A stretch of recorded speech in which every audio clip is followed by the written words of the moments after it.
Assalamualaikum warahmatullahi wabarakatuh. Bismillah, alhamdulillah, wassalatu wassalamu ala rasulillah Sayyidina Maulana Muhammad wa ala alihi wa wa la hawla wa la quwata illa billah. Amma ba'd. Segenap teman-teman mata kuliah hadis dan gender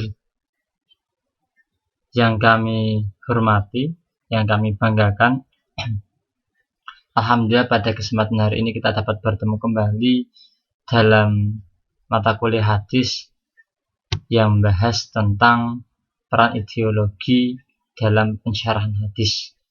Tadi sudah disampaikan oleh makalah dalam penjelasannya di video yang berupa gambarnya ialah makalah peran ideologi pensyarah hadis.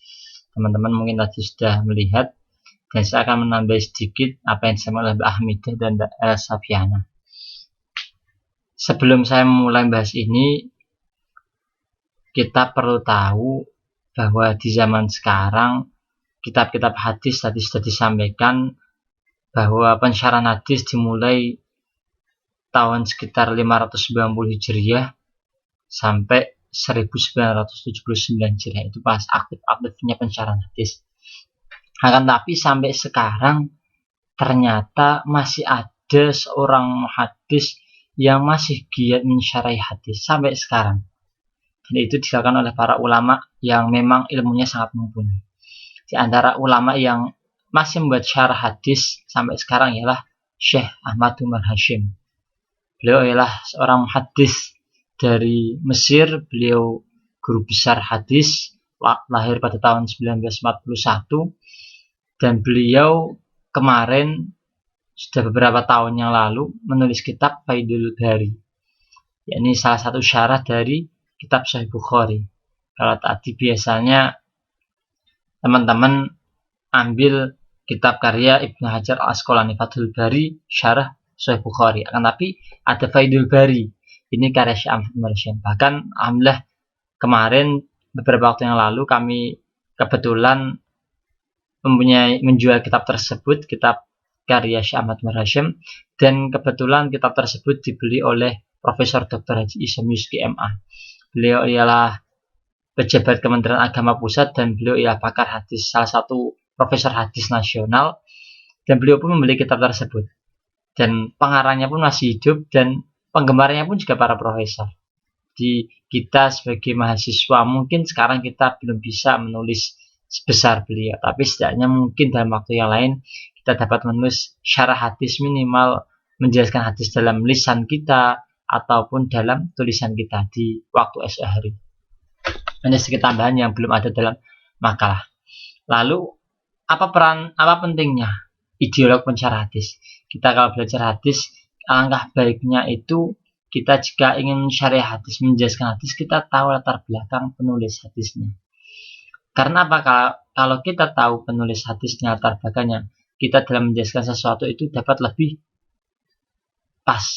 Maksudnya bagaimana? Contoh, kita membaca hadis, yang hadis itu disyarah oleh golongan Syiah, yang Syiah tersebut Syiah yang keras. Lalu kita menggunakan argumen menurut kitab ini. Ternyata ketika kita menyampaikan tersebut, kitabnya ialah kitab yang ditulis oleh orang Syiah yang keras, sehingga ternyata pemikirannya berbeda. Lalu kita kadang bisa mengambil kitab dari kitab Ahlus Sunnah, tapi ternyata di dalamnya disusupi oleh hadis-hadis yang seakan tidak menyetujui pemahaman Ahlus Sunnah Jamaah.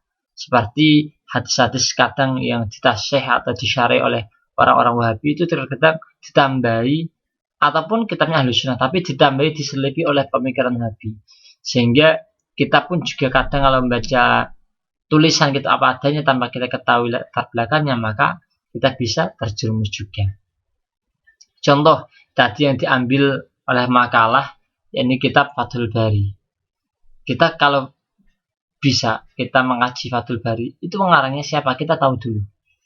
Kita tahu ideologi terlebih dahulu. Contoh Nailul Autor, itu karya siapa? Itu karena Syekh Muhammad bin Ali Asy-Syaukani.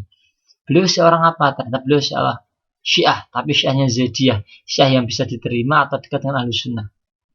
Karena karya tersebut akhirnya bisa diterima oleh kalangan Ahlus Sunnah, karena Syiahnya ya Syiah Zaidiyah, Syiah yang lembut dan mendekati Ahlus Sunnah. Tapi kalau seandainya nggak sesuai, maka kita juga jangan ambil. Ataupun kita ambil yang baik, tapi jika tidak sepemikiran dengan ahli sunnah, maka kita tinggalkan. Termasuk dalam tadi yang disampaikan mata kuliah ini, yakni kitab yang diambil oleh pemakalah Fathul Bari karya Ibnu Hajar Al-Asqalani. Kita tahu nama Ibnu Hajar ialah nama yang diambil dari seorang ulama yang beliau ialah orang yang semula secara reputasi pemikiran awalnya biasa, tapi karena beliau suatu hari terinspirasi dari sebuah batu yang dijatuhi oleh air sampai batu tersebut berlubang, sehingga membuat orang tersebut menjadi pemantik semangatnya dan menjadi ulama besar. Kita tahu Ibnu Hajar Al-Asqalani, kalau kita pahami ideologi beliau ya seorang yang syafi'iyah sepemahaman kami dan beliau memang benar-benar berkualitas dalam hadis. Salah satu kitab masyhur karya beliau ialah Bulughul Maram.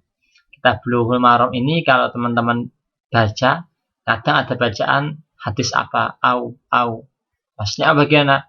Contohnya au ahadin, au ihda, au apa.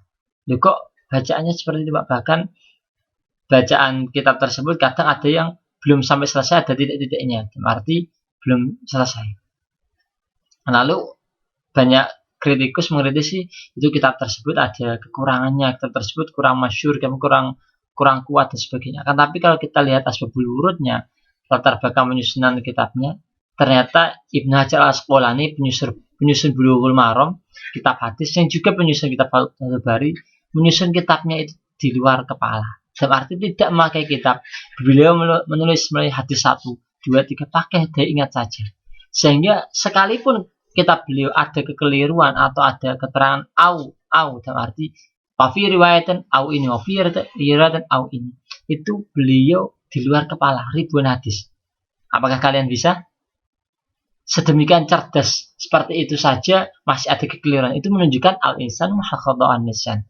Sehingga kalau kita belajar tentang hadis, kita perlu tahu kitab yang kita pelajari itu karya siapa, bagaimana ideologinya. Sehingga kita kalau mengambil atau mencari hadis dengan mengambil referensi tersebut, kita tidak salah pilih, sehingga kita tidak salah menjelaskan. Ini demikian tambahan dari kami. Terima kasih buat makalah. Semoga pekan depan dapat menjelaskan dengan banyak pertanyaan, feedback dari teman-teman. Hari kami, wassalamualaikum warahmatullahi wabarakatuh.